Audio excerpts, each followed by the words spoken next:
ಎಲ್ಲರಿಗೂ ನಮಸ್ಕಾರ ಸ್ನೇಹಿತರೆ. ಇವತ್ತು ನಾನು ನಿರೂಪಣೆ ನಿರೂಪಿಸಿ ಪುಸ್ತಕದ ಬಗ್ಗೆ ವಿಚಾರವಾಗಿ ಹೇಳಲಿಕ್ಕೆ ಇಷ್ಟಪಡ್ತಾ ಇದ್ದೇನೆ.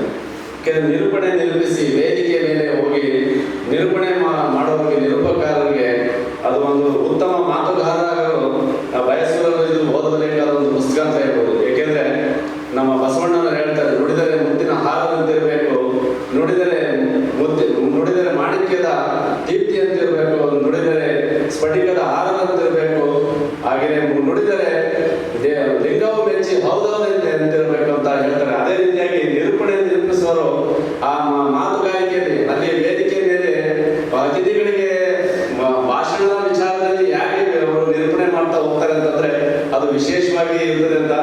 ಈ ನಿರೂಪಣೆ ನಿರೂಪಕರಲ್ಲಿ ಒಂದು ತಿರುಗುತ್ತಾರೆ ನಮ್ಮ ಅಪ್ಸರ ಇರುವುದನ್ನ ವಿಶೇಷ ಅಪರ್ಣವನ್ನ ವಿಶೇಷವಾಗಿ ಕೊಟ್ಟಿದ್ದಾರೆ.